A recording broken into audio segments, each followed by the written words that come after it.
Buenos días de nuevo en esta soleada mañana de domingo cartagenero. Vamos terminando ya nuestro Congreso del Bienestar y las Bellas Artes y lo vamos a hacer con dos ponencias más. Esta primera hablando de arquitectura y vida, reconstruir el mundo.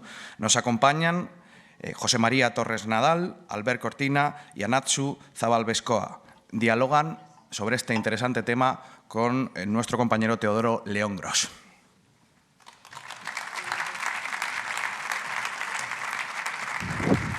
Gracias.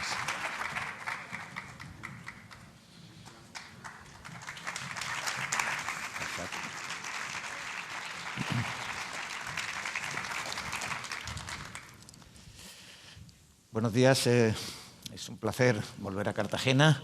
Comenzamos la tercera y última jornada con una sesión dedicada a la arquitectura en esta ciudad, por otra parte, espléndida, hospitalaria y cálida, que ha tenido a lo largo de la historia, como algunas ciudades mediterráneas, periodos de esplendor y periodos de decadencia, que deja huella en la ciudad inevitablemente.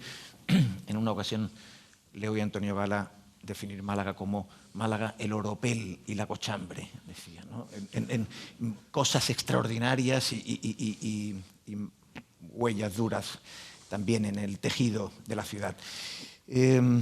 Bueno, de la ciudad, de la transformación de la ciudad y la contribución de la arquitectura en un paseo como este, en este estupendo Palacio de Selgascano, con el edificio al lado de Guillermo Vázquez Consuegra. Hablaremos de todo esto en una sesión que lleva por título, como habrán visto en el programa, Arquitectura y vida, reconstruir el mundo. El programa del Congreso nos anuncia que hablaremos del territorio existencial, de nuestro territorio existencial, en el que poder desarrollar la dignidad personal y colectiva, y también de la disyuntiva entre lo social y lo urbano en el mundo actual, que va desdibujándose para abrir espacio a la diversidad y para promover la sostenibilidad. En fin, de esto, de sostenibilidad, de ética, de modelos de producción, vamos a hablar a lo largo de esta sesión con los tres invitados que les presento: José María Torres Nadal, Albert Cortina y Anatxu Zabalbezkoa. Que tiene mérito decirlo, dicho. Sobre todo decirlo bien.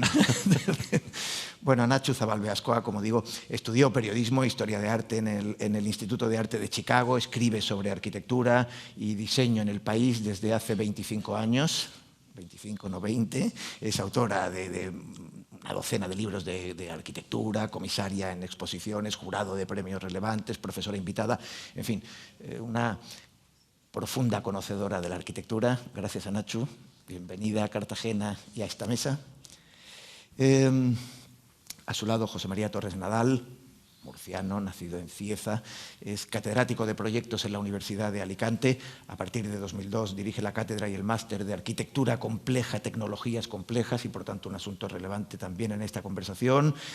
Fundó y dirigió la colección Arquilecturas. Bueno, ha sido profesor en numerosísimas escuelas en Estados Unidos, desde el Instituto Tecnológico de Massachusetts a Columbia, en Latinoamérica, en Europa, en fin, y es autor también de obras arquitectónicas relevantes como el Auditorio de Villajoyosa o el edificio de laboratorios de la Universidad Miguel Hernández de Orihuela. Bienvenido, José María. Y puedes añadir que hice la muralla de Cartagena. Claro. Pero la original. No, luego si queréis lo cuento. El remate de la muralla, sí, y la escalera, sí. Luego lo puedo contar. Porque pues será un placer escucharlo. No lo podía decir porque el baldón ya lo llevo puesto, no lo sabía. Así que mis disculpas. Mis disculpas. Y el tercer invitado es Albert Cortina, que es abogado y urbanista.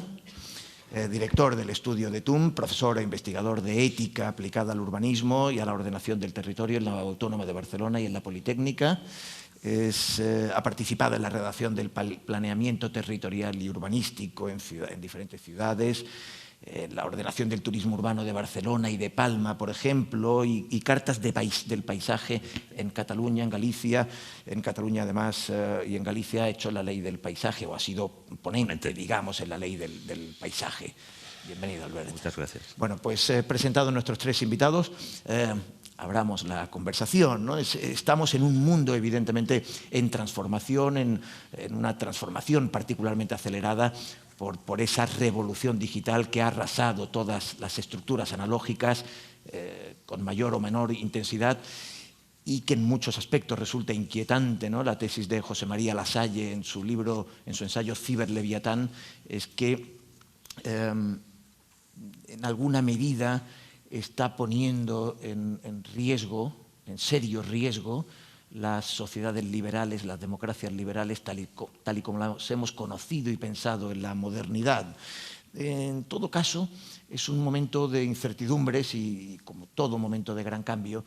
Y a Nacho, si te parece, empezamos contigo.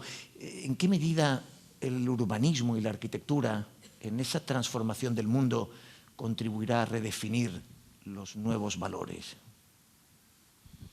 Bueno, buenos días a todos. Gracias, Teo.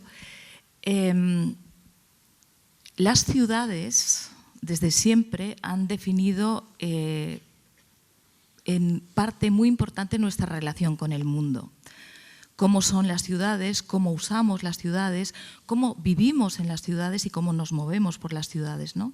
El siglo XX, claramente, el crecimiento urbano se hizo pensando en el coche, y el coche era el futuro. Y ahora mismo estamos en el siglo XXI dejando el coche, intentando dejarlo en el pasado, ¿no? Para que veáis cómo eso afecta la manera en que, pues, la salud pública, ¿no? Cómo utilizamos la ciudad, cómo nos movemos la ciudad, etc. Yo creo que actualmente el principal tema urbano, diría que son dos, según el lado del mundo desde el que mires. Por un lado es cómo acoger a la gente que llega a las ciudades, que cada vez es más. Hay tanta gente viviendo en las ciudades como fuera de las ciudades y va a haber más gente viviendo en las ciudades no por elección, sino por cuestión de supervivencia. Ese es un tema. Y otro tema, para mí importantísimo, seguramente más en el mundo, digamos, más pudiente, más desarrollado, es cómo estamos construyendo las ciudades.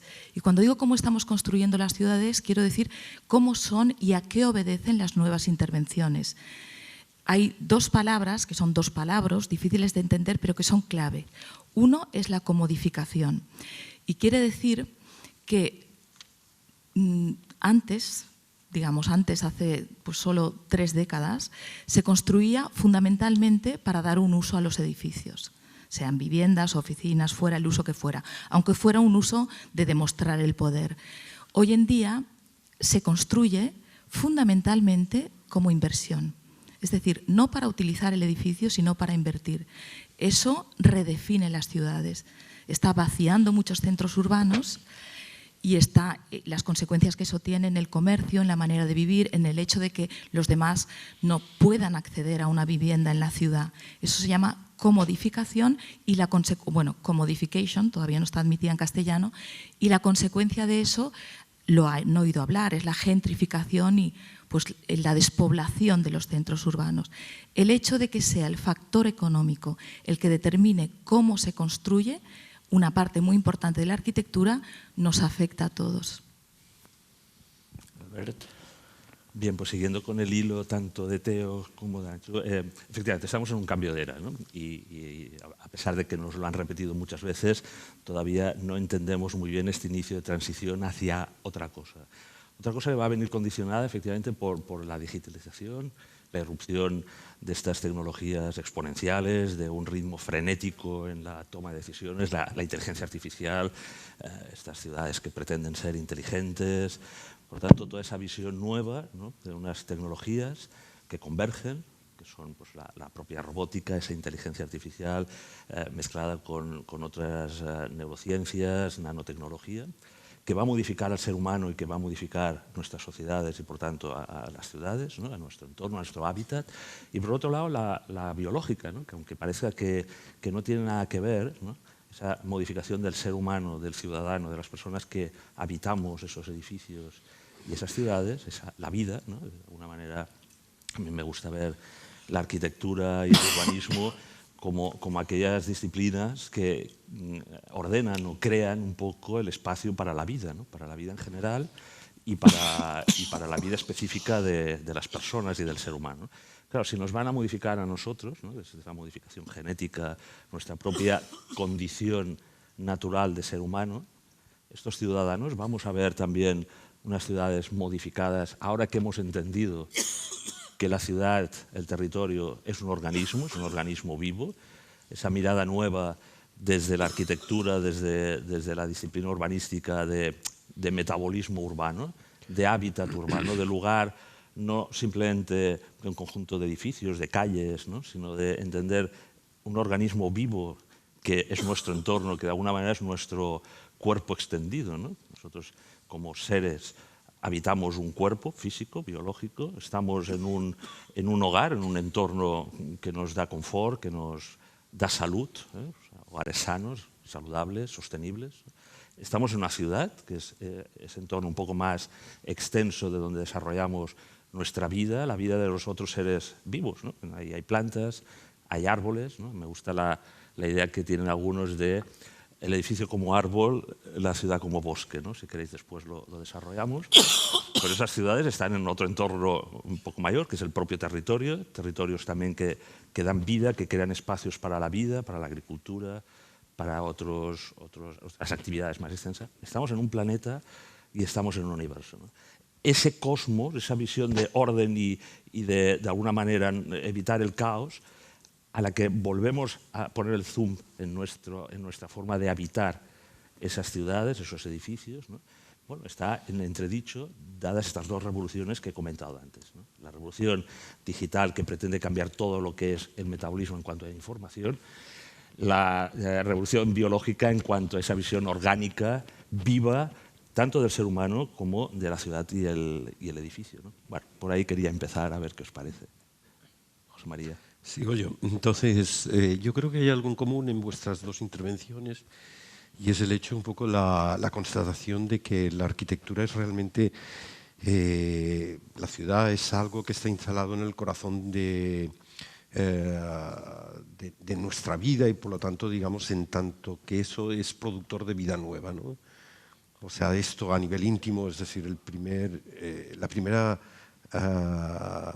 contacto que un niño tiene con el espacio, con la materia de la que están hechas las casas, pues es su habitación, luego el parvulario, luego el colegio, etcétera, etcétera. Esto por un lado, digamos, de una manera muy íntima, la casa es una cuestión esencial de supervivencia, pero también emocional. Y luego, por otro lado, a nivel público, ¿no? La arquitectura, de alguna manera, tiene una condición de representarnos institucionalmente, los museos, parlamentos, etcétera, etcétera. Entonces, esta idea de que la arquitectura está instalada en nuestra vida de una manera como muy importante, yo creo que es un hecho absolutamente indiscutible, ¿no? Lo que pasa es que creo que ahora ya, digamos, es una evidencia que esta instalación se ha hecho, digamos, como al margen de la naturaleza, ¿no? O se ha hecho, incluso en una gran mayoría de casos, se ha hecho contra la naturaleza. Le podemos poner las comillas que queramos, pero, digamos, es un hecho. Estoy en Cartagena, Cartagena está al lado del Mar Menor, acaba de pasar lo que acaba de pasar en el Mar Menor, parte de ello tiene que ver, digamos, con esta manera que lo que podría entenderse con la producción en el campo, pero también la producción de ocio, pues ha transformado, digamos, un entorno que no se ha sabido hacer adecuadamente. Entonces, parte de mi intervención consistiría en ver qué tiene que suceder para que lo que una filósofa feminista, Rosy Braidotti, ha criticado abiertamente, que es esta separación entre cultura y naturaleza, vuelva a unirse. Ella habla de naturaleza-cultura, cultura-naturaleza como único vocablo, como la única palabra, y cuando nosotros en Alicante o antes en Barcelona hemos dado clase pues nos hemos dado cuenta de la necesidad de que ya no pueden ser dos entidades como separadas, porque el planeta no lo puede resistir, ¿no? Es decir, no puede la cultura, incluso la gran cultura, como utilizar de una manera tan hegemónica la naturaleza como si fuera, digamos, un bien que se puede hacer con ella lo que se quiera, ¿no? Entonces, este es uno de los grandes retos, yo me extenderé en este, que tiene la arquitectura para que realmente esa condición inicial de la que hablaba, que tiene que ver con la intimidad y que tiene que ver con lo público, proporcione esa vida nueva y sea una vida más completa, ¿no? Sí, esta relación que tú haces entre naturaleza y cultura y ese nuevo diálogo, ¿no?, que tiene que establecerse a nivel, repito, de persona y a nivel de entorno, también está en el antagonismo artes o artes liberales, ¿no?, y técnica y tecnología, ¿no? La arquitectura es un arte, estáis en un congreso que estamos tratando distintas artes liberales, distintas bellas artes, es un arte, pero también está construyendo y se basa en una técnica, en una tecnología, ¿no? Es un arte funcional. Claro, pero tenemos un problema. Un arte útil. Claro, en esta sociedad en la que no solo hemos abandonado la idea de que somos naturaleza y de que tenemos que trabajar junto a la naturaleza, imitando los procesos y las formas de construir espacio, de construir ecosistemas y hábitats que hace la naturaleza, ¿no? Hay una disciplina que se llama biomimética, que es muy útil en estos momentos, imitar a esa naturaleza los procesos, porque hay una sabiduría, hay un cosmos, un orden ahí, ¿no? Pero es que estamos invirtiendo en esta revolución que tú comentabas, digital, biodigital, yo añadiría, ¿no?, biológica y de la inteligencia artificial, y estamos dejando tal vez en manos, ahora ya no solo ir en contra de la naturaleza, sino y del propio humanismo, de la propia cultura, en manos de la técnica, de la tecnología, las soluciones a cantidad de problemas que se nos están planteando en el siglo XXI, tanto a nivel humano como a nivel de hábitat en nuestras casas, en nuestro entorno más inmediato, en nuestros edificios y en el conjunto de esos edificios y de la ciudad. Ese es un peligro, ¿no, Ana? Sí. A ver, que las cosas sean posibles, o sea, que sea posible hacer algo, no significa que sea necesario hacerlo, ¿no? Entonces, lo que decía José María, es verdad, se ha construido de determinada manera, yo me remito a lo que he dicho al principio de todo, y es la última vez que lo digo, por si no sale lo suficiente, la parte económica, que justifica todo, el abuso, la avaricia, fundamentalmente, ¿no? El cortoplacismo de obtener dinero, ¿por qué hemos construido tan mal? ¿Por qué se ha construido tan mal? Pues para obtener beneficios. Se ha construido donde no se debía, para empezar, ¿no? Pero al margen de eso, que es fundamental para mí y clave, creo, insisto, sí que es cierto la oposición que tú hacías, ¿no?, entre artes y tecnología o entre simplemente ciudad y naturaleza. Yo creo que parte del conocimiento ha ido aislando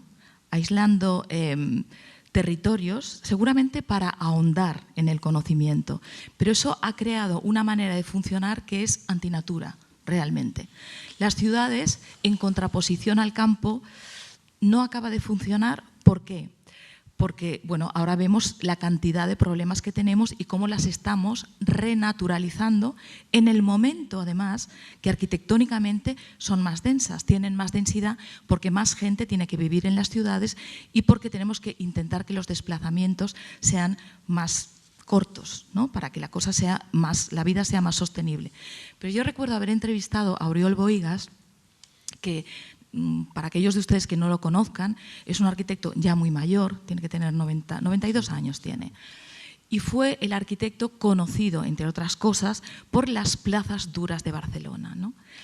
Y una década o 2 décadas de plazas duras tienen siempre en contraposición pues la necesidad de replantar, de volver a traer árboles, de volver a buscar la sombra, etc.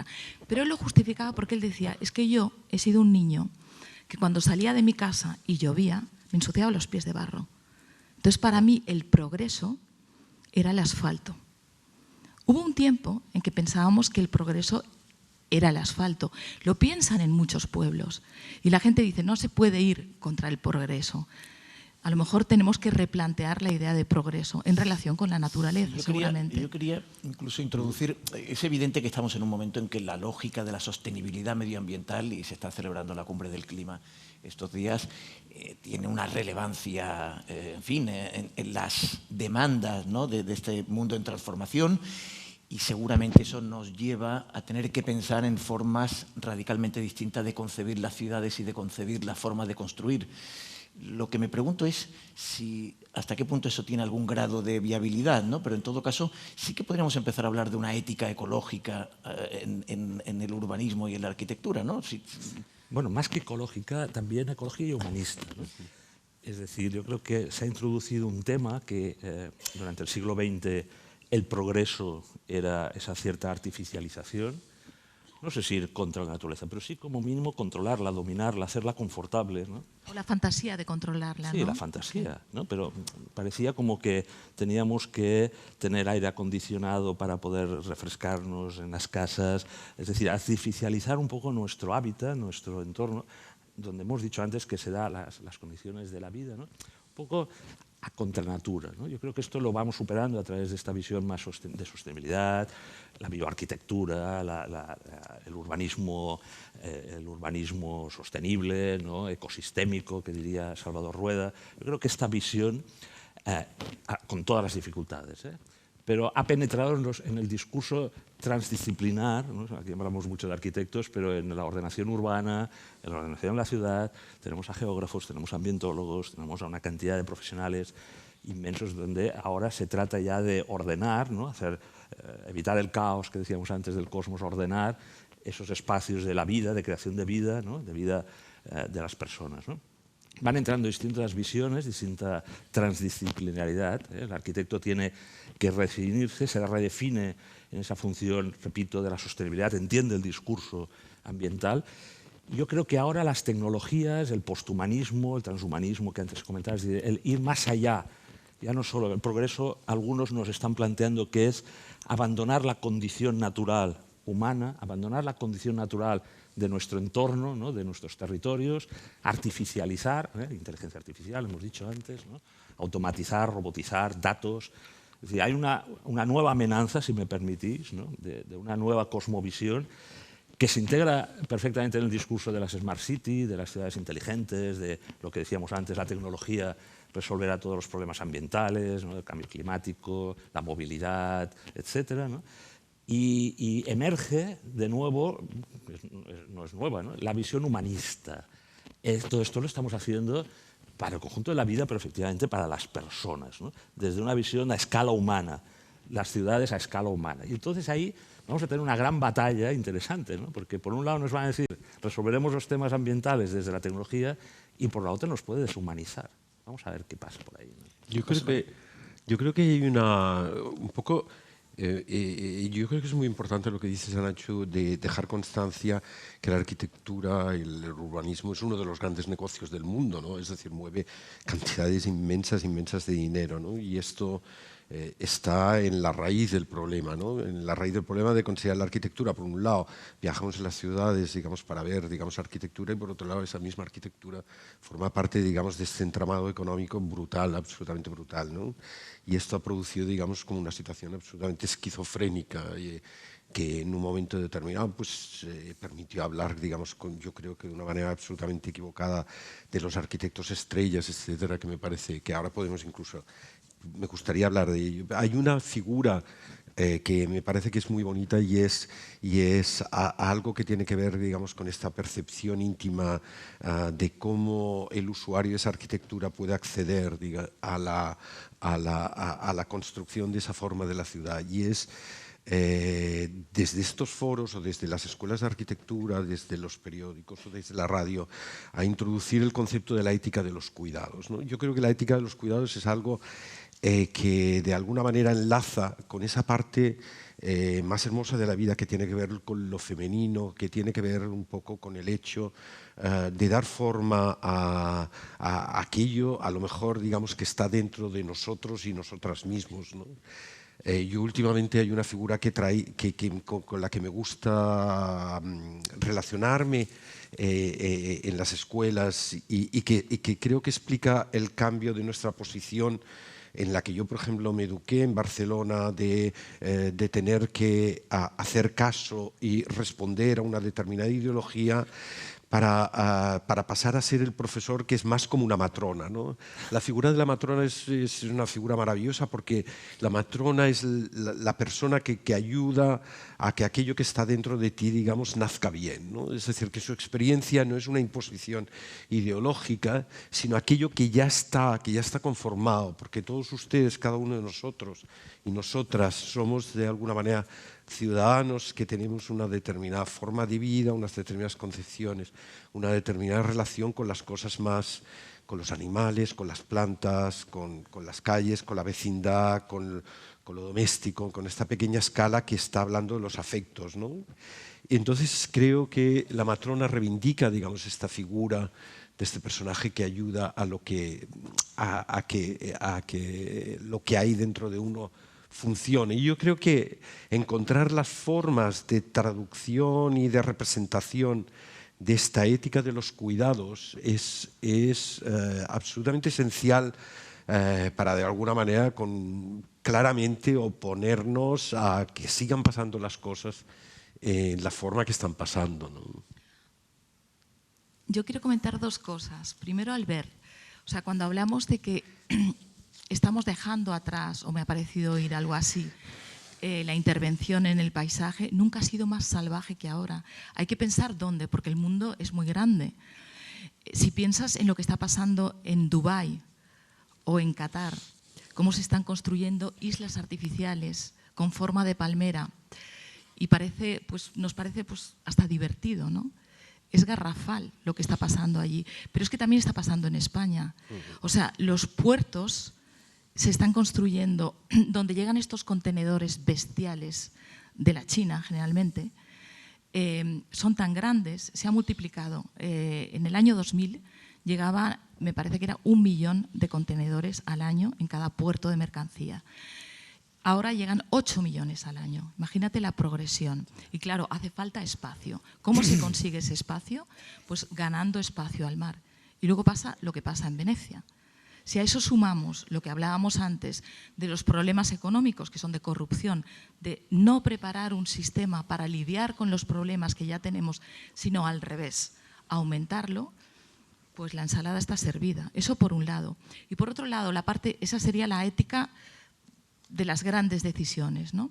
Y luego estamos nosotros como ciudadanos, ¿no? ¿Qué podemos hacer nosotros? Nada, ¿no? El victimismo, podemos hacer mucho, pero no se trata solo, que también, de reciclar, de aislar, de no ahorrarse lo que el código técnico pide pero no se ve, de no ahorrarse todas las partes de la construcción que no se ven pero que mejoran nuestro confort, pero se trata fundamentalmente de votar.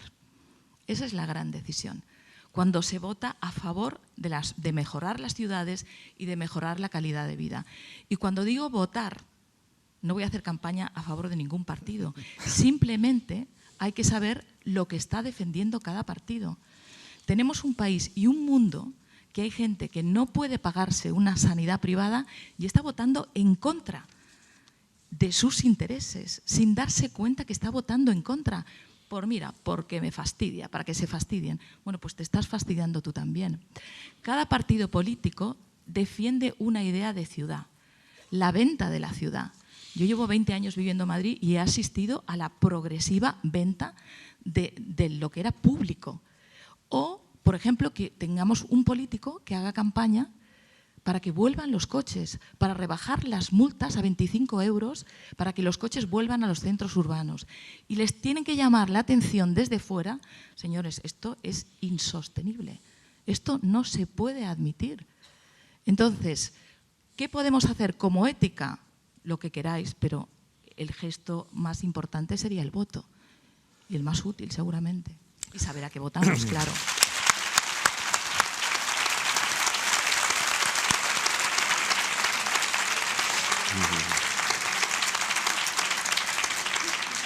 En este cambio de era hay como dos dogmas, ¿no? Parece.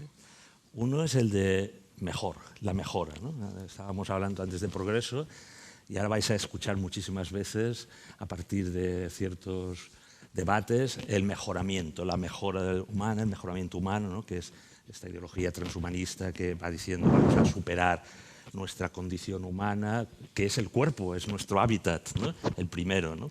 Vamos a diseñarlo arquitectónicamente o biológicamente de determinada manera. Por tanto, hay un dogma que vamos a tener que definir éticamente. ¿Qué es mejor? ¿Qué es mejorar?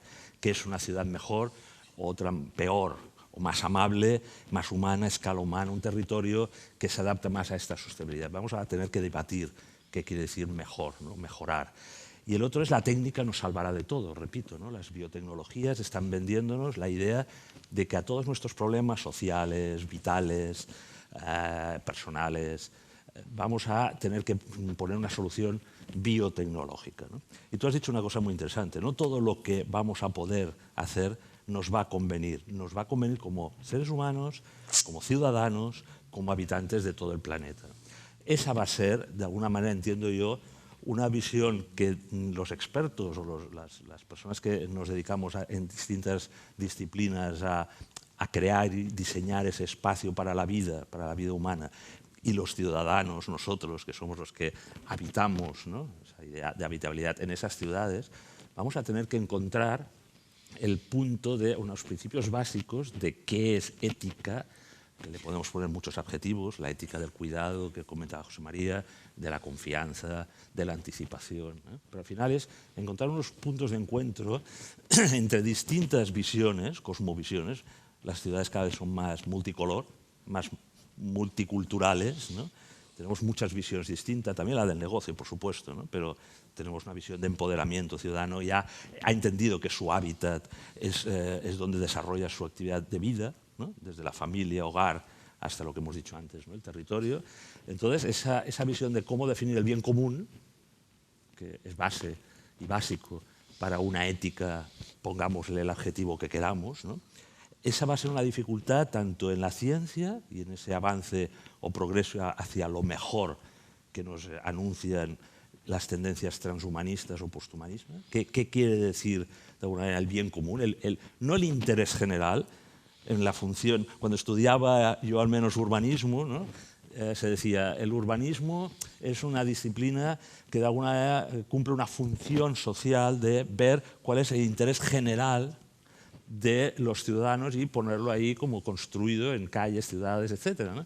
Pero yo creo que ahora hay un concepto más interesante, ¿no? Que es el bien común. Ya es difícil definir el bien, lo que nos conviene, lo que nos interesa para construir esas ciudades, ese hábitat, como para que además nos pongamos de acuerdo consensuadamente y lo hagamos en común y sobre unas bases éticas, ¿no? Sí, es un gran reto.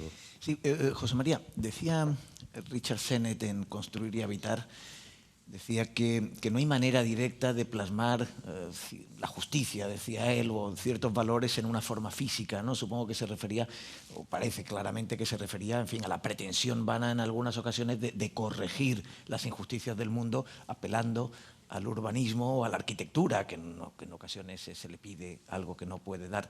Pero en cualquier caso sí puede contribuir, es decir, efectivamente el urbanismo y la arquitectura tienen algo que contribuir en esa posibilidad o en ese anhelo de plasmar los valores de un modo físico, ¿no? En la construcción de la ciudad. Yo creo que esto no solamente es necesario, sino posible en la medida en que nosotros cambiemos nuestra mentalidad, nuestra forma de trabajar y entender las cosas, y entendamos que la luz que necesitamos no es la luz de las grandes estrellas, sino la luz de las luciérnagas, ¿no? La luz de las luciérnagas que solamente aparece cuando hacen el amor, ¿no?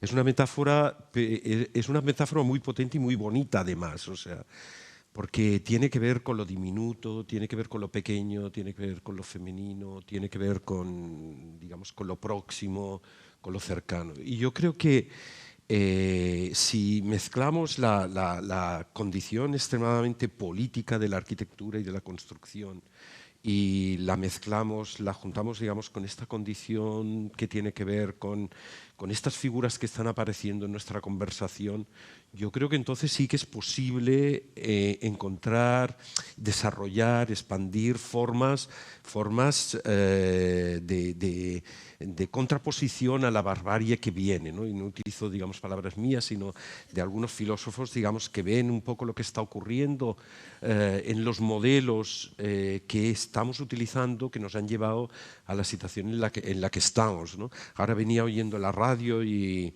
entonces pues hablaba alguien, no recuerdo el nombre, en la cadena SER, por cierto, pues entonces hablaba alguien de la presencia del cambio generacional. Decía, ¿cómo ves el fenómeno Greta Thunberg? Y dice, pues es una figura maravillosa, ¿no? Porque desde tan joven está encarnando, y yo lo he vivido en una manifestación en Alicante, pues que delante mío había gente como de bachillerato y era la primera vez en que ya no éramos los mismos los que íbamos a la manifestación a favor del cambio climático, contra el cambio climático. Qué lapsus, por Dios. Pero bueno, a lo mejor son los nervios de la radio, esto deben ser los nervios de la radio. Directo. Directo. Como quede grabado y te saquen el corte. Sí, ya se me ha acabado el futuro. Entonces, no, me parece que este cambio generacional es un dato, digamos, muy importante para seguir pensando cómo estas figuras de las que hablamos, digamos, van tomando un cierto poder y una cierta relevancia, ¿no? Lo que hablaba Nacho me parece esencial, ¿no? Desde conocer los programas políticos de lo que nos proponen y cómo los van a operar con ellos, ¿no? Me parece. Cómo nos van a afectar, ¿no? Ya, claro. Y lo que tú dices de la luz esta de las luciérnagas, la luz pequeña, ¿no? La obra pequeña. Es verdad lo que hemos dicho todos, nosotros también como periodistas, que hemos reflejado las grandes obras. O sea, todo lo que me estoy quejando de lo que se ha construido en Dubái ha sido muy fotografiado y muy publicado en la prensa. ¿Pero por qué? Porque a lo mejor utilizamos unos argumentos visuales, tecnológicos, culturales, no lo sé. Yo creo que sí que somos conscientes de que los argumentos, los criterios que nos hacen decidir a favor de una información u otra tienen que cambiar. Es que urge cambiarlos. De la misma manera que urge que el ciudadano, está bien protestar y es fabuloso, y cuando yo veo a tantas mujeres protestando, seguramente, y hablando, y por fin hablando. Esto, hay hombres que todavía preguntan, ¿por qué ha tardado 20 años? En lugar de entender que ha tenido que callar durante 20 años, ¿no? O sea, todo eso es fundamental. Pero yo también creo que no se puede protestar por todo. O sea, hay que elegir por lo que se protesta, porque si no, se desactiva la protesta. Entonces, hay otras maneras de protestar, que es activarse. Tú hablabas del empoderamiento, Albert. En Madrid, por ejemplo, Manuela Carmena intentó que los ciudadanos tomaran decisiones, pero votaba poquísima gente. O sea, ponía los presupuestos y ponía 5 o 6 opciones. Tú mismo podías proponer algo. Por ejemplo, yo qué sé, pues la mecanización de tales escaleras o la peatonalización de tal calle. Y entonces estaban los medios para hacerlo y la gente podía votar. ¿Cuánta gente votaba? La vez que votaron más, 20.000 habitantes, 20.000 personas con derecho a voto. Es poquísimo. Si históricamente los ciudadanos en Barcelona, por ejemplo, esto no hay mucha gente que lo sepa, en Barcelona el 65% de los parques urbanos los iniciaron protestas ciudadanas o ni siquiera protestas. La gente salía, se ponía con una silla y con una maceta en la calle y empezaba a hacer espacio público. El 65%. Reconquista de viviendas que eran de la alta burguesía, etcétera, etcétera, ¿no? Y este tipo de cosas ha sucedido siempre. Durante las guerras, o sea, esta cosa que hablamos por traer el tema de la naturaleza, que a mí me interesa mucho, ¿no? La relación entre la naturaleza y la ciudad, que siempre se ha defendido como opuestos, ¿no? Durante las guerras, tú puedes ver Berlín, o puedes ver incluso Washington, por ejemplo, que en principio tenía la guerra fuera, cómo se reutilizaba el espacio público, los parques, como campos de cultivo, porque había hambre. y se utilizaban como campos de cultivo. O sea, esta cosa de los huertos urbanos que estamos haciendo ahora se ha hecho siempre, siempre que había necesidad. Y es una manera de ralentizar el ritmo urbano. En los grandes prados urbanos, los grandes parques, no se cuidaban con otra cosa que no fueran animales, eran las vacas las que se comían el césped. Esta segregación entre agricultura, ganadería, paisajismo, urbanismo, arquitectura, nos ha traído muchos problemas. No estoy diciendo que vuelvan las vacas, que vuelva la transhumancia, o sí. Estoy diciendo que nos repensemos los límites que hemos construido porque nos han traído más problemas que soluciones. Sí, hay una palabra mágica, ¿no?, que es integración. Tenemos que volver a integrar aquello que hemos fraccionado, que hemos dividido un poco para entender el mundo, para entenderlo desde las ciencias, desde nuestras disciplinas. ¿No? Hemos zonificado, ¿no? Hemos establecido espacios para la industria, espacios para el turismo. Y claro, esta revolución de cambio de era lo que nos está volviendo es a reunificar una serie de problemas, pero de grandes oportunidades que de alguna manera debemos abordar, repito, con la transdisciplinaridad, con la visión del ciudadano a favor de un bien común transversal, conjunto, pero también con esta integración, ¿no? Ayer tuvimos una cena magnífica hablando precisamente de la ciudad fértil, de esa visión, no solo de la renaturalización, que está muy bien, ¿no? O sea, introducir el verde, introducir lo que decíamos antes, cada edificio es un árbol, la ciudad es un bosque, ¿no? Esa visión más ecologista, ¿no? Pero también la agricultura, que a veces no es lo mismo, ¿eh? O sea, una cosa es una cubierta verde que queda muy bonito en un hotel, ¿no?, que pues está de moda y tal. La otra es entender la integración en el edificio de las funciones que lo vegetal, que lo productivo está produciendo en ese edificio, en esa manzana o en ese conjunto de edificios, en esa ciudad para la soberanía alimentaria o la seguridad, por si hay algún problema, que como tú bien has dicho, hay imágenes fantásticas, ¿no?, de Londres pues llena en todas partes, ¿no?, de macetas con tomates, con lechugas, ¿no? Perdona, no claro. solo el verde, Albert, o sea, el gesto sencillo de parar el tráfico un día a la semana, que es una cosa que ahora sucede en el Paseo del Prado de Madrid, pero que sucede en Bogotá, sucede en Sao Paulo. Eso permite que el ciudadano vea cómo se vive sin coches. Claro. Y cómo se puede reapropiar del espacio público y se conciencie de la necesidad de poder convivir mejorando nuestra vida de una manera que no cuesta ni un duro. O sea, se cierra el espacio público al tráfico y se altera la vida. Se ralentiza, también lo que decimos, ¿no? Vuelve la gente a la calle, y que vuelva la gente a la calle es fundamental para miles de cosas, para la seguridad, para la educación, que los niños puedan ir por la calle, para la convivencia, que los viejos puedan estar en un banco sentados en la calle, que no tengan que pagar para tomarse un café. O sea, para la buena vida, que es de lo que se habla aquí, ¿no?, al final. Sí. María.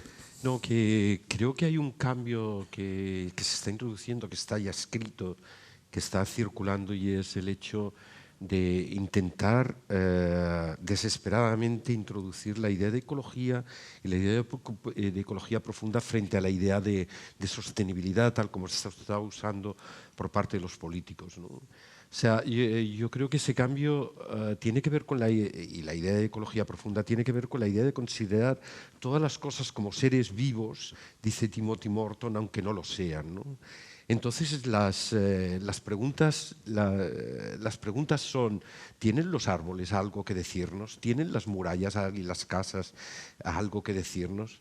Yo creo que este es un cambio de mentalidad absolutamente esencial, porque permite que la relación con la naturaleza sea una relación que realmente no tenga nada de impositiva, sino sea un proceso de coparticipación, de coeducación, de entender que esa naturaleza está ahí no para que nosotros la usemos, sino que somos naturaleza. Creo que te lo has dicho tú mismo, en esta idea de que todo lo que, digamos, está construido tiene esta condición de viva, y que por lo tanto tiene derecho, tiene determinados derechos que nosotros no le hemos dado, ¿no?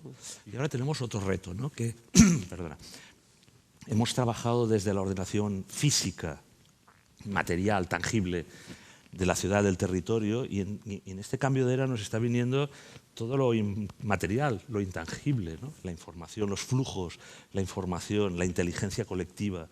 Tenemos que tratar ahora ya las ciudades y los edificios no solo en su materialidad, en su corporeidad, ¿no? Es decir, esa arquitectura en la que la estética tenía mucho que ver, ¿no? Se daban premios o se siguen dando pues, en una función pues, estética, que es magnífico, ¿no? Tenemos que integrar la belleza en la vida, ¿no? En la tecnología tenemos que integrar, hemos dicho antes, ¿no? Que eso funcione y que funcione bien, ¿no? Y que nos haga cómoda.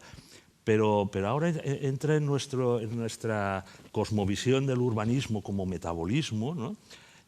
Flujos inmateriales, ¿no? El conocimiento, las redes de información. Y eso al menos yo, no sé, José María, no sabemos muy bien cómo integrarlos, ¿no? Cómo integrar esa inteligencia colectiva que fluye ahora a través de canales que ya no son las plazas o los bares para tomarse unas cervezas, sino que están en el ciberespacio y que ahí está como otra capa más, ¿no? En esa ciudad hojaldre, ¿no? que se va incorporando por capas. Hay una ciudad o un espacio, una creación de espacio que no lo construyen los arquitectos o los urbanistas, seguramente lo construyen esos tecnólogos o esta visión más de la inteligencia artificial, que tiene grandes problemas, ¿no? Y si no, fijaros en China, cómo el ciudadano está controlado, empieza a estar controlado por esa tecnología, pero a la vez tiene grandes oportunidades, porque hemos dicho, ¿cómo vamos a construir ciudad social? Como un hormiguero casi, que a mí me viene muchas veces la visión de que las pobres hormiguitas solas son muy limitadas, como un poco cada humano, pero cuando ves cómo funciona un enjambre, un hormiguero, ¿no? Con esa inteligencia colectiva que la propia naturaleza, ¿no? Da al conjunto, a lo común, ¿no? Que es lo que es la ciudadanía y en una ciudad, las tecnologías y las redes sociales nos van a empoderar, nos van a dar esa facilidad, no solo con el voto, no solo con foros que después vienen 4 o 5 o 200, ¿no? Pero ese creo que va a ser el reto de las decisiones, la toma de decisión. Y la competencia es la inteligencia artificial, que a lo mejor quiere tomar de alguna manera el control de la planificación. Perdón, solo quería comentar que estaremos encantados de que el público participe con alguna pregunta, que siempre lo que da más interés al debate una vez que ya se han planteado tantas cuestiones. Pero sí me gustaría no dejar de introducir dos que antes de entrar, o al menos una que antes de entrar, ya que el título de la mesa nos remite a la arquitectura, no solo al urbanismo y no solo a la ciudad, y lejos, por supuesto, del mito genesíaco de la ciudad, como el invento de Caín, ¿no? Cuando se pierde el paraíso, que pudiéramos en algún momento habernos acercado a él, ¿no? Pero sí me preguntaba mucho por la arquitectura, es decir, en el sentido de... Si me permitís, pongo un ejemplo. Es decir, cuando se hace el concurso del edificio Capitol de Madrid, el famoso edificio Capitol, y se presentan pues Muguruza, Gutiérrez Soto, etcétera, creo recordar que eran 9, los 9 proyectos eran muy semejantes, eran todos muy coherentes con su espacio. Y hay una percepción en muchos de que la arquitectura ya no tiene esa coherencia, sino que la arquitectura es autorreferencial, es decir, uno quiere hacer un cacharro que se singularice, que identifique al arquitecto y no identifique el espacio urbano. Y esto es algo que preocupa, evidentemente, a quienes ven que se apuesta, José María antes hablaba de esos arquitectos, cuanto más estrella, más cacharro, más imponente y a veces más, perdona Nacho, más desvertebrados. No, te paso la pregunta a ti, te decía. Sí, a ver, yo creo que lo de los arquitectos estrella, ¿no? Por definición, el monumento, la obra excepcional es excepcional, es decir, no puede ser generalizada. No todo el mundo es un arquitecto estrella y, por lo tanto, no todo el mundo puede actuar como, no todos los arquitectos pueden actuar como un gran creador, un arquitecto que se salte las normas para construir el monumento, ¿no? Eso por un lado. Por otro lado, por venir aquí en lugar de Madrid, estamos en Cartagena, estamos en un edificio del siglo XXI. Yo cuando vine para reseñar este edificio para el periódico pensé, esto es maravilloso, y de hecho lo comparé justamente con el Museo de Arquitectura, de El Agua, sí, ¿no? de Vázquez Consuegra. Pensé, son dos museos, bueno, en realidad esto no es un museo, esto es un auditorio, es un palacio de congresos, pero es un edificio del siglo XXI frente a uno del siglo XX. Y voy a intentar explicar muy brevemente por qué. Este es un edificio que no acabas de ver hasta que entras. Es un edificio que utiliza materiales completamente distintos y completamente conocidos. O sea, el hormigón está en la arquitectura más tradicional y más básica, pero todos los polímeros que utiliza en su momento generaron discusión y generaron duda, como genera cualquier cosa que se intenta por primera vez. Pero representa el tipo de arquitectura que se está construyendo ahora del siglo XXI por dos razones. Una, es de producción industrial, es mucho más ligero y por lo tanto más sostenible frente a lo que pueda parecer con la tala de bosques, porque con los bosques, o sea, de madera, no alojamos a todo el mundo. Y por otro lado, como edificio, este edificio responde al lugar donde está de manera similar al otro, o sea, cómo remite a la parte náutica, pero el otro se cierra, si os fijáis, incluso el restaurante está completamente cerrado al puerto, mientras que este se abre. Esta idea de cerrarse a la calle es un poco fruto de cuando la arquitectura se pensaba, vamos a decir, desde arriba, se instalaba.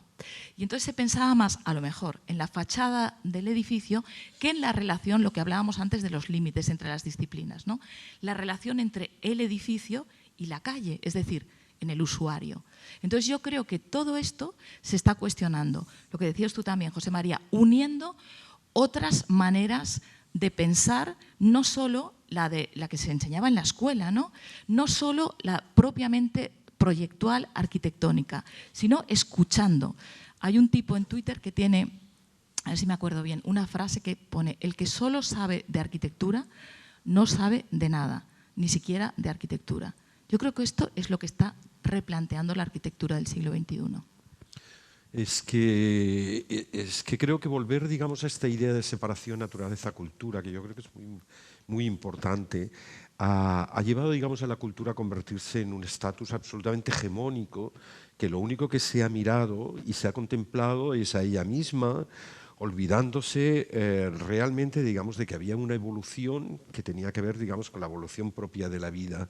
En las escuelas de arquitectura no se han convertido, en general en la universidad, pero hablo de las escuelas de arquitectura, no es un lugar, digamos, en el que se reflexiona y se piensa continuamente qué es lo que realmente esa naturaleza necesita, qué es naturaleza entendida de esa manera de la que hablábamos antes, es decir, como nosotros mismos, como naturaleza, sino cómo se reproduce lo que fue el movimiento moderno y cómo la arquitectura se reproduce a sí misma, ¿no? Esta dicotomía entre la escuela que trata de pensar, digamos, las nuevas situaciones, convertir cada aula en un laboratorio que piensa incluso partiendo en cierta manera desde cero, o bien aquella otra escuela que lo que hace es reproducir aquello que ya conoce, y por lo tanto cada profesor es una autoridad.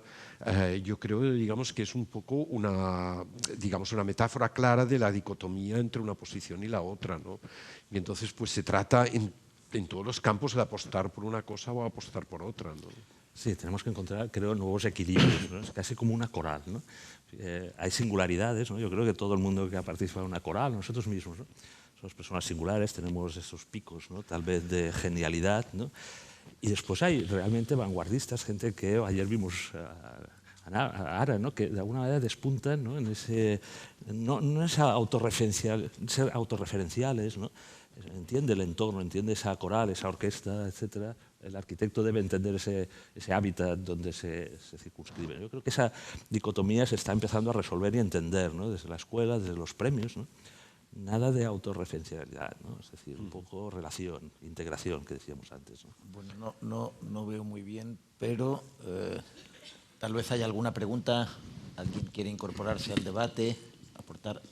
Aquí hay una pregunta delante. Sí. Hola, buenos días. Perdón. A ver, referente a Nacho, estoy aquí delante. Lo que has comentado de este edificio. Yo vivo en el Mediterráneo.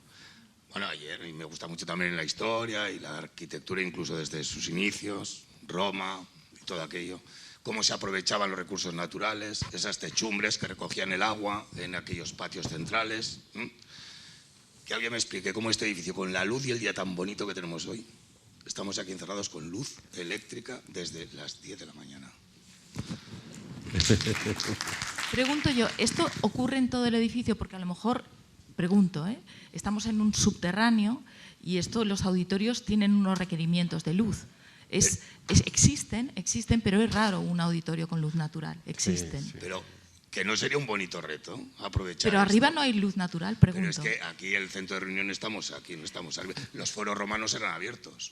Los teatros romanos eran abiertos. Pero no tenían que pasar imágenes. La voz se Bueno, aquí tampoco, De momento hoy no.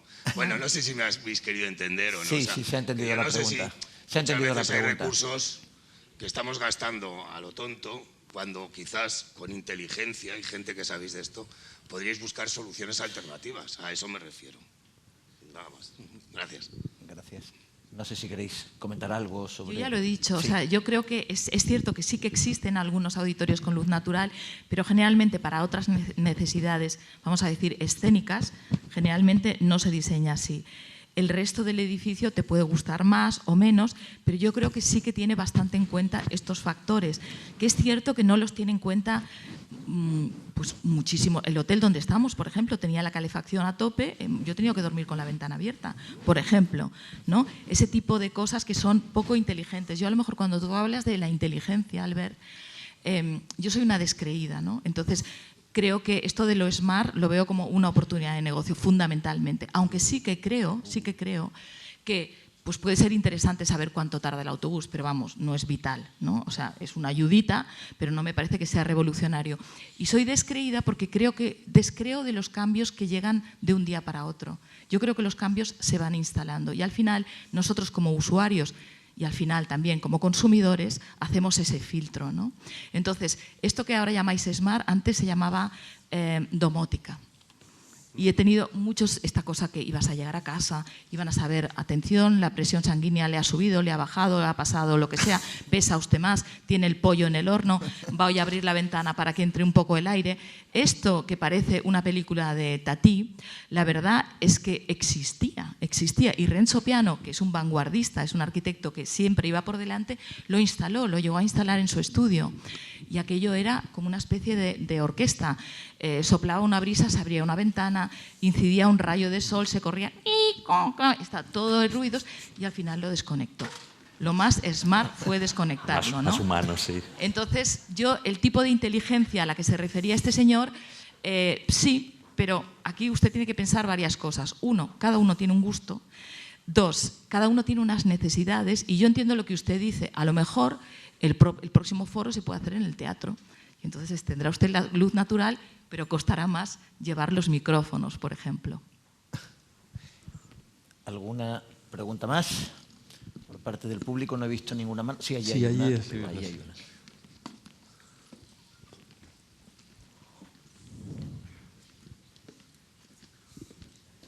Hola, buenos días. Yo no entiendo nada de arquitectura, pero el título Hace bien. de arquitectura La y vida felicito. me ha hecho pensar, y lo de reconstruir el mundo, en que habéis hablado de muchas ciudades, pero no habéis hablado de nada de lo que no tiene que ver con las ciudades y cómo se reconstruye ese mundo. Me refiero a pueblos que no los reconstruye nadie y que qué relación tiene con esto, si tiene alguna relación. No sé si... Pero, sí, puedo contestar Sí, yo. claro. Pero fíjese que últimamente este tema que usted plantea está en las agendas de las discusiones, de las novelas, de las películas, en general, digamos, de la cultura, ¿no? Porque cada vez más, digamos, lo que se ha llamado la España vacía, la España profunda, con la reconstrucción... Vaciada era últimamente, o la vaciada, España vaciada. Gracias. Está bien, estos matices lingüísticos están bien. Yo creo que van apareciendo, porque en realidad lo que ocurre, digamos, es que somos muy lentos y muy pesados. Es decir, yo creo que el capitalismo, digamos, la situación económica en la que estamos inmersos, entiende, digamos, como la maquinaria de funcionamiento, como una maquinaria que continuamente tiene que funcionar y tiene que continuamente funcionar hacia adelante, sin poderse parar, sin poderse detener ni un solo instante. Y entonces, cuando se ha detenido, cuando han habido voces que han empezado a detenerse en textos, en diálogos como este, etcétera, etcétera, es cuando ha aparecido la necesidad un poco de reconsiderar que efectivamente, sin renunciar, digamos, al confort que proporciona a los logros a los que hemos llegado, hay que incorporar toda esta serie de cuestiones que unos tienen que ver con, digamos, con la utilización de los foros y el espacio libre, la otra tiene que ver, digamos, con la mirada hacia determinadas posiciones que tienen que ver con lo pequeño, que tienen que ver con lo afectivo, que tiene que ver con la ética de los cuidados, etcétera, etcétera. Y en este sentido yo creo que lo que sí le puedo decir es que por lo que a nosotros respecta, y hablo, digamos, en las escuelas de arquitectura, en algunas escuelas de arquitectura, algunas cátedras de arquitectura, es algo, digamos, que va apareciendo, ¿no? Los proyectos de fin de carrera de muchos estudiantes ya no son, digamos, la construcción de grandes edificios, sino la atención a cómo un ajuar, y estoy pensando en un proyecto determinado, y pongo este ejemplo porque me parece que es ilustrativo, de cómo un ajuar puede representar, digamos, la manera, la transmisión que una madre hace a una hija de un ajuar puede representar, digamos, una manera de construir el espacio íntimo, y cómo esta chica, a partir de este dato, empieza a construir, digamos, un poco lo que es la casa. Yo creo que sí, en este sentido hay que ser muy... hay que tener, digamos, esperanzas de que es lo que usted pide es algo que se está introduciendo, ¿no? Sí que tiene razón usted que hemos centrado mucho la mirada, ¿no? en el hábitat urbano y en esa visión de paisaje. Sí, pero hay otras miradas. No la oímos, perdone. Que hay otro mundo que no tiene nada que ver con las ciudades, ni con la naturaleza. Claro que no, claro que no. Pero como se habla fundamentalmente de las ciudades y del urbanismo, y el urbanismo siempre se hace referencia a las ciudades, no se hace referencia al urbanismo de un pueblo. Yo también le puedo intentar contestar, sí, muy someramente. Dos cosas. Si la vida es más sana y a lo mejor hay mayor calidad de vida y más económica, en principio, ¿no? Si tenemos que generalizar, si no, no vamos a llegar a conclusiones. En un pueblo, ¿qué hace que nos tengamos que ir? ¿Qué hace que al final todos nos vayamos? ¿Qué puede pasar con las tecnologías actuales, justamente el mundo Smart ahí sí que funciona, y con las comunicaciones, para que nos demos cuenta que a lo mejor podemos hacer otro tipo de vida, otro tipo de negocio o profesión para volver a un pueblo? Esto es una de las cuestiones. Y la otra, que a mí me da miedo cuando voy a mi pueblo, es ver con qué facilidad llega lo peor de las ciudades a los pueblos. Y me refiero al uso de los coches, exagerado uso de los coches para ir a la esquina, y las consecuencias de las que antes hemos estado hablando, pues de salud pública directamente, tanto contaminación como movimiento de la gente, etcétera, o la idea de progreso de la que antes hemos estado discutiendo, traducida por el hormigón fundamentalmente, ¿no? Con todos los problemas que eso conlleva, ¿no? Que podría extenderme, pero simplemente por apuntarlos. Sí, que termino lo que te comentaba, ¿no? Que efectivamente, tal vez por la composición de la mesa, urbanistas, arquitectos, gente que está trabajando en la ciudad, hay otras disciplinas, hay otras miradas de la ordenación del territorio, de la gestión del paisaje, ¿no? Que están teniendo mucho que ver con esa vuelta a la identidad, a entender que nos identificamos con un paisaje determinado y hay que reconstruirlo, revitalizarlo. Ahí está todo el tema de gestión, de paisaje, de una visión que a lo mejor hoy no hemos traído a la mesa, ¿no? Pero también existe. Está la de renaturalizar la ciudad, pero también está esa de construir paisaje, de construir identidad precisamente ahí donde se ha vaciado o lo han vaciado, ¿no? Sí, de hecho hay ejemplos maravillosos de paisajismo español, la recuperación, la reconversión de un vertedero en el espacio natural que era. Sí, sí. De Valle y Roch, por ejemplo. Hay un montón de ejemplos. La recuperación de los ríos en España ha sido una transformación brutal de las márgenes de los ríos, ¿no? Como espacios públicos en pueblos y en ciudades, en grandes ríos y en pequeños ríos. Y además que ha resultado ser la manera mejor de proteger a la población frente a las inundaciones, porque el asfalto no absorbe el agua y el terreno sí que absorbe el agua. Y durante todo el tiempo que no hay inundación, o el año que no hay inundación, también se convierte en espacio público que la gente puede usar, ¿no? Hay muchos mecanismos y hay grandes ejemplos. Sí, lo que pasa es que sí que es cierto que, así como en la ciudad hemos trabajado mucho la idea de ciudadanía, ciudadano, en el paisaje, el tema del paisanaje, de la gente que está trabajando y cuidando esa agricultura, ese paisaje que todos después con el turismo, ¿no?, usamos o utilizamos, se ha trabajado menos, ¿no? La visión social del paisaje, el elemento clave, ¿no?, que es quien realmente construye, transforma y vive en ese paisaje, es muy difícil porque los cambios sociales, económicos han producido que de alguna manera nos centremos en la ciudad y en la ciudadanía, en el ser humano que habita en esa ciudad, ¿no? Esa es otra recuperación que debemos hacer en este siglo XXI. Y si no veo ninguna pregunta, sí, aquí, hay una por aquí.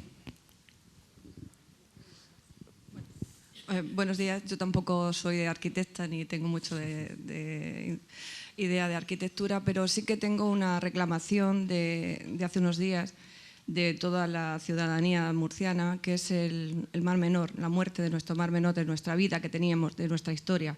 Y quería saber su opinión sobre qué podemos hacer arquitectónicamente, qué tendríamos que hacer, aparte de protestar, porque es lo que estamos haciendo y queremos llevarlo a estos foros, esta protesta y este grito de auxilio, un SOS, porque nos han matado, no es vida, es muerte ya. Entonces quería que me dijeran un poco qué podíamos hacer, qué nos podría hacer la arquitectura para ayudarnos en esto. Gracias.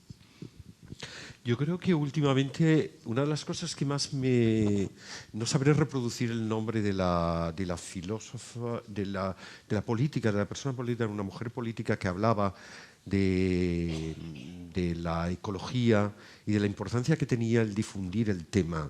En un TED, en una de estas conversaciones TED, ella explicaba que aquello que se podía hacer era darle publicidad a aquello que estaba ocurriendo, digamos, en tu proximidad y convertir, digamos, esa pequeña publicidad, de esa especie de boca a boca, en una forma de denuncia, ¿no? Yo creo que desde el momento que usted está trayendo esto aquí, desde el momento en que yo he hecho también, digamos, mención a eso, desde el momento que estamos hablando de naturaleza, cultura, y estamos entendiendo, digamos, como esta especie de situación simbiótica que ya no podemos olvidar, yo creo que nosotros estamos contribuyendo, usted está contribuyendo a que este problema aflore y a que este problema se haga evidente. Porque tampoco podemos pensar, digamos, ni en grandes soluciones a los grandes desastres que hemos hecho. Es un cambio de mentalidad que tiene que ver más con esta ética de los cuidados, con esta condición como femenina, que ha atendido lo cercano, lo próximo, lo íntimo, etcétera, etcétera, que hemos visto, digamos, como separado de nosotros y por otro lado, y luego nos hemos dado cuenta, cuando ha llegado, digamos, al final del recorrido, que aquello, digamos, era absolutamente un desastre, ¿no? O sea que yo en este sentido le diría que ya lo está haciendo. O sea, sígalo haciendo, señora. Siga hablando del Mar Menor, siga escribiendo sobre el Mar Menor, siga hablando con sus vecinas del Mar Menor, con sus hijos, con sus nietos, con sus familiares, etcétera, etcétera. En la conversación de Nochebuena, aunque no sea muy polémico, muy de esto, hable del Mar Menor. y yo creo que será una manera de... Y yo añado, y utilice su voto para reclamar eso. Eso es muy importante. Y yo añado, utilice su iniciativa. Es decir, hay iniciativas que surgen del movimiento ecologista, del movimiento social, como por ejemplo la custodia del territorio, en la cual no solo se protesta, no solo se va a la contra, no es solo salpemos este espacio natural, sino que a través de acuerdos de custodia, entidades de custodia sin ánimo de lucro, se movilizan, ¿no?, como en los temas que ha habido, pues, social, de la pobreza, etcétera, para salvar, para crear espacio natural, para recuperar espacio natural, ¿no? O sea que yo creo que la custodia del territorio también es una buena iniciativa, ¿no? Muy bien. Muy bien, pues me indican la última pregunta. ¿Y aquí? Adiós. Adiós. Pues pido 5 minutos más al menos. Pido brevedad en la formulación de las preguntas y brevedad también en las respuestas para que todos puedan. Vamos a ver, la mía es muy concreta y me centro aquí en la propia ciudad de Cartagena. Va dirigida al arquitecto Torrenadal y es sobre la polémica restauración que hizo de la muralla. Aquí. Sí. De la muralla. En fin, tan controvertido, que ha habido incluso un fallo en contra, sí, que lo ha ganado a Forca, la Asociación de los Amigos de la Fortaleza. Sí. Y yo quisiera saber de primera mano de Torrenadal si, claro, la altura de la muralla la marca el cordón que va a lo largo de toda la muralla de Carlos III, porque la podemos ver en muchos flancos, en el Batel, en la Rambla de Benipila. Si ahí en la parte del frente del mar no se pudo hacer una intervención que hubiese sido más respetuosa con como era al principio, es decir, un rebaje del terreno ahí en esos jardines no hubiese sido posible y así rebajar un poco la altura de la muralla. Solo era eso. A ver, por alusiones. Yo solamente voy a hablar de la muralla. Cuando a mí Pilar Barreiros y a través del Ministerio de Fomento me encargaron la restauración de esa zona, yo lo que me di cuenta, digamos, es que las personas que vivían en la parte de arriba de las murallas entendían que aquella parte de arriba, tan inhóspita en ese momento, tan poco accesible por parte de la ciudad, porque realmente Cartagena estaba absolutamente deteriorada, era como un espacio privado de las personas que vivían en las casas que daban en el frente de la muralla. En ese momento yo hice solamente 2 cosas, y ustedes ahora lo pueden ver si salen, digamos, y lo ven fuera. Una, sustituir el balaustre absolutamente infame que tenía la muralla arriba, que estaba absolutamente deteriorado y era un pegote postizo, tanto en estilo como en material, y que por lo tanto, digamos, era casi absolutamente peligroso, y hacer un rebaje para que esa especie de hondonada, para que aparecieran los cimientos de la muralla y se viera que la muralla era algo más que simplemente el lienzo que aparecía en ese momento. Yo propuse que hubiera una conexión, como había ocurrido siempre en las murallas, que eran 3 escaleras, de manera que la escalera, que había sido otro pegote postizo que se había puesto por delante, se quitara y se trabajara como tradicionalmente siempre se habían utilizado las murallas, que era desde atrás para hacer unas penetraciones pequeñitas, muy suaves, para poder relacionar la parte de arriba con la parte de abajo. No quiero extenderme más técnicamente. Quiero decir que yo le puedo decir a usted que ese ha sido uno de mis proyectos más comedidos, que estoy muy orgulloso de lo que hice, que lo que hubo fue un ataque frontal por parte de las personas que entendían que aquella zona era su zona de recreo, y que creo que al final todo el proceso de reconstrucción de esta zona de Cartagena, yo creo que se podía haber hecho de otra manera, todo se puede haber hecho de otra manera, pero yo creo que al final Cartagena ha ganado con todo lo que ha ocurrido, ¿no? Es mi punto de vista. Gracias. Hola, intentaré ser breve también. Iba a hacer un poco más extensa la pregunta, pero la dejaré mucho más breve. Hace 30 años, hablando con mi hermano Carlos Ferrater, teníamos casa en la Costa Brava, y he visto que estáis hablando sobre todo de renovación, rehabilitación, reuso. Yo le preguntaba, ¿qué va a pasar con la Costa Brava, con este desastre urbanístico que se ha hecho? ¿Qué arreglo tiene? Y la única palabra que me dijo es dinamita. ¿Qué pensás? Tú, yo. Hombre, yo creo que entiendo que Carlos Ferrater hace unos años hablara de dinamita. Tal vez en este momento no hablaríamos de dinamita. Lo que tenemos es lo que tenemos. No sé, tengo artrosis, mis dedos están torcidos, pero son mis dedos, por decirlo así, ¿no? O sea, es decir, es lo que hay. Yo creo que que lo que hay que hacer es introducir otro tipo de políticas a partir de estos momentos. Hay arquitectas, como por ejemplo, no me va a salir el nombre, la que fue arquitecta, y no solamente ella, muchos arquitectos, digamos, han renunciado a hacer obra nueva, es decir, solamente, digamos, aceptan encargos de reconstrucción. Esto era insólito hace un tiempo atrás, ¿no? Cuando se piensa en dinamita, hay que pensar quién está viviendo en las casas que vas a dinamitar, porque a lo mejor te va a tocar a ti, o a tu madre, o a tu tía. Esa una. Hay que pensar en todas las consecuencias. No solo el paisaje, es una recuperación paulatina y es una curación la que estamos proponiendo. Lo que decía Torres Nadal de ir poco a poco, ¿no? La luz de las luciérnagas, ese poquito a poco, que yo creo que además de mejor, más cabal para todos que el folio en blanco, que es lo que venía a decir la dinamita, es una educación, aprender a convivir. Sí que hay ¿Tiene arreglos? Sí que hay una dinamita que está en el planeamiento urbanístico, que sí que se está introduciendo una desclasificación de terrenos. Una cosa es lo que ya está construido, lo que ya hay que ver cómo se reutiliza, ¿no? Pero la otra es que había grandes bolsas de suelo todavía por urbanizar en muchos municipios de la Costa Brava, en planeamientos que cada uno lo había hecho desde una lógica municipal y que de alguna manera se está desclasificando en ese plan. Es empezar por algo, ¿no? Sí. Bueno, tenemos dos preguntas, una por aquí, por favor, y luego una aquí, y esas ya son las dos últimas. Adelante. Sí. Me llamo Jean. Quería hacer un comentario solamente. Esta charla, esta conversación es fascinante, me encanta. Pero como ciudadana, los mensajes que nosotros, o yo personalmente recibo, son equívocos.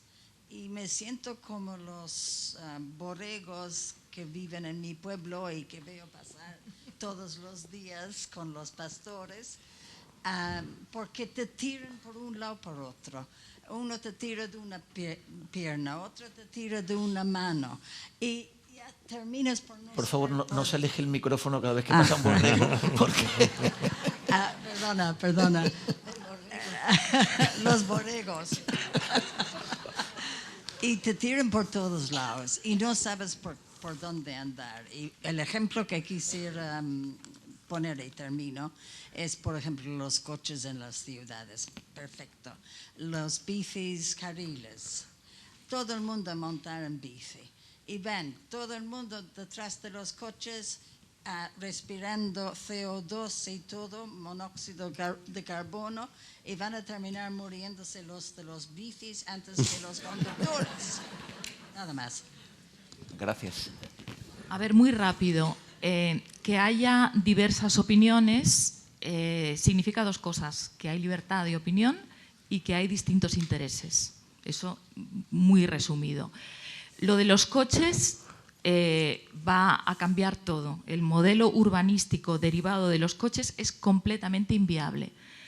Hay muchas familias, de nuevo, viviendo de la producción de coches. Los coches se están poniendo las pilas, están haciendo coches eléctricos, pero está comprobado y ya hablado y decidido que la sustitución por un vehículo eléctrico no va a ser viable, porque no van a caber los coches.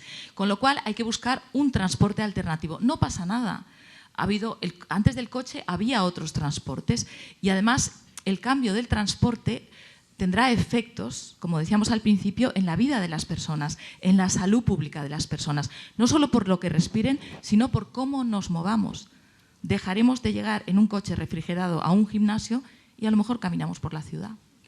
Decirle una cosa, señora, mire usted, yo creo que estos son tiempos para conjugar el amor y la rabia, ¿no? Y es desde el amor y la rabia que nosotros debemos pensar en cuáles son las soluciones que necesitamos, ¿no? Y una cosa compensa a la otra y una cosa no puede funcionar sin la otra, ¿no? Sí, la otra es cómo cristalizamos este consenso, ¿no? En las casas, la familia, pues cada uno tira para un lado y al final se construye el hogar como se construye, ¿no? Y en las ciudades hay múltiples intereses que ahora no solo son de los que somos de esa ciudad y vivimos en esa ciudad, sino que los flujos y cuando hablo de los flujos hablo del turismo, que no hemos hablado casi nada, o de los flujos de la inmigración, van a aumentar esa complejidad de cómo resolver consensuadamente ese pacto entre distintos intereses, ese bien común que antes comentábamos, ¿no? Es todo un reto, todo un reto. Muy bien, pues la última pregunta. Sí. Bueno, yo voy a ser muy breve. Primero, dar las gracias porque me esponja el alma escuchar a estas personas reflexionar de esta manera, verdaderamente. Y luego quería hacer una cosa, estoy muy nerviosa porque no hablo nunca en público. A raíz de lo del tema del Mar Menor, el día 5 veo en La Opinión la siguiente noticia. El temor a una moratoria reactiva la construcción de 2.000 viviendas junto al Mar Menor. 55.000 personas en una manifestación y pocos días, escasísimos días después me encuentro con esto. A mí esto me estrella en la cabeza. No puedo soportarlo, no lo entiendo. Y no sé qué puedo hacer, no lo sé. Y nada, quería sencillamente decirlo públicamente. Bueno, pues entonces le agradecemos mucho creo que ha quedado respondida anteriormente la cuestión. Insistir, volver a salir, movilizarte más. No, pero ha sido un testimonio, por supuesto, interesante, que agradecemos y muchas gracias a los tres, de verdad. Ha sido una conversación, como se ha dicho también, de un nivel excelente. Nos habéis iluminado no con iluminación artificial, sino iluminación natural.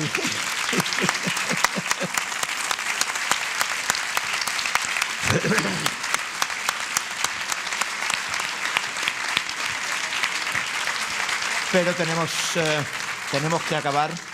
Tenemos que acabar, así que de verdad gracias también a todos ustedes por la complicidad, que es fundamental.